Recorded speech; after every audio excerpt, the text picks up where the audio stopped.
But let's go across to Sukirti for all the very latest from the Supreme Court, which took up this matter of the demolitions and has ordered a stay and has said no further demolitions. It will be heard in 2 weeks' time. Sukirti, give us the details of what went on in the Supreme Court.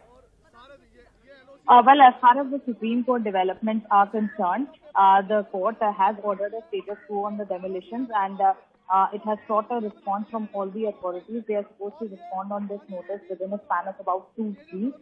So no demolitions in Jahangirpuri for now. But another important aspect here is that the Supreme Court today told Solicitor General Tushar Mehta, who was representing, we believe, the MCD and other local authorities that were involved in the demolition, he told them that we are going to take a very serious view of all the demolitions that took place after the Supreme Court decision was communicated to the MCD mayor.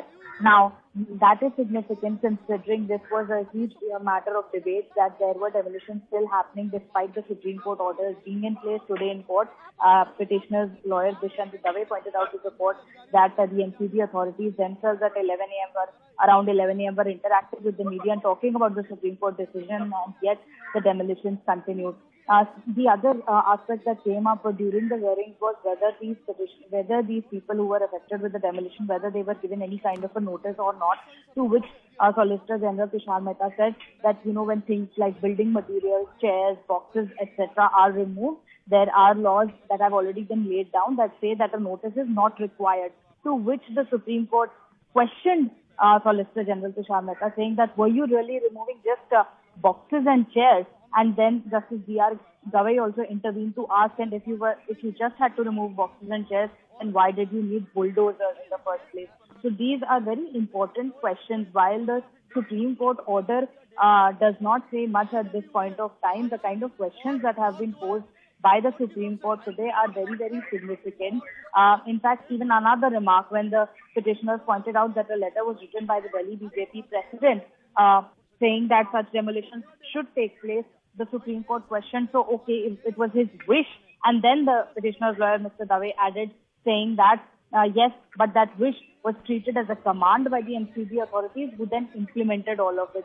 So important remarks, important observations and questions by the Supreme Court today, and important for them to say that we will be taking this very seriously, that despite an order being communicated to the mayor, what were the demolitions that took place post that communication already being carried out. All right, Sukirti, so the Supreme Court taking up this very seriously, the fact that for 2 hours after their order to halt the demolition and to maintain status quo, it continued. But the petition before the Supreme Court also deals with, the larger issue of this bulldozer politics that we've seen playing out in UP and Madhya Pradesh as well, isn't it?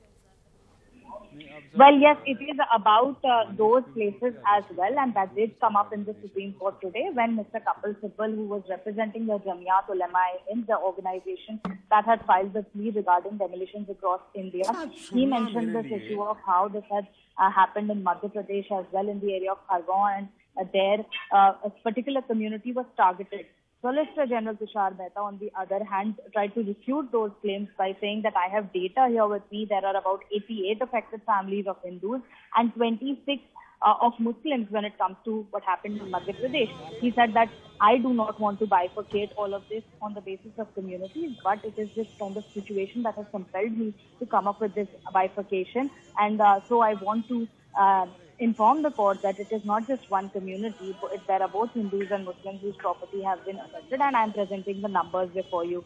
So that is as far as the data from the government is concerned, but definitely the petitioners kept saying that it is people from minority communities that are repeatedly being targeted. It has become a sort of pattern. Mr. Sibal pointed out that these Ram Navami processions are taking place across the country, and once these processions start there, it very soon escalates into violence, and then people of a certain communities are declared accused, and immediately their properties are demolished without any court of law dealing with the matter, without any legal orders being issued.